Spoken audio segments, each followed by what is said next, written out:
চতুরতা দিয়ে কখনো ভালোবাসা হয় না, ভালোবাসতে পারে না। ভালোবাসতে হলে বোকা হতে হয়, পানির মতো সরল হতে হয়। চতুরতা দিয়ে মানুষকে বোকা বানানো যায়, মানুষকে ঠকানো যায়, তবে ভালোবাসা যায় না। যারা ভালোবাসে তারা নিজেকে উজাড় করে দিয়েই বাসে। নিজেকে ধরে বেঁধে রেখে যারা সম্পর্কে জড়ায় তারা কখনো ভালোবাসতে কাছে আসে না।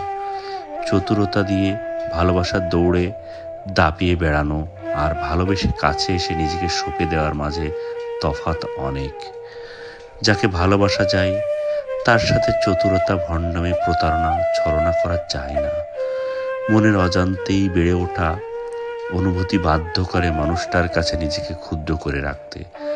ভালোবাসলে সবকিছু উজাড় করে দিয়েই বাসতে হয়। ভালোবাসা অল্প অল্প করে হয় না।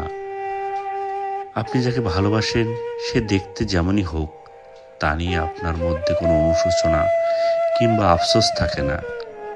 এমনকি মানুষটা যদি আপনাকে কষ্টও দেয়, তবু আপনি তাকে ভালোবাসতে নিজেকে থামাতে পারেন না, কেননা ভালোবাসা মানুষকে বোকা হতে বাধ্য করে। চতুরতা দিয়ে সম্পর্ক কিংবা ভালোবাসা হয় না। যা হয় তা ভালোবাসা নয়, চতুরতা দিয়ে হয় ব্যবসা।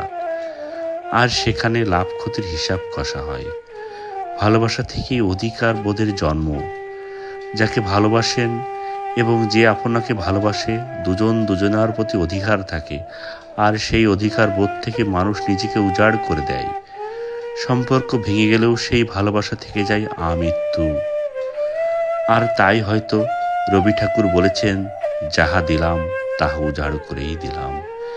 এখন ফিরিয়া তাকাইতে গেলে দুঃখ পাইতে হইবে।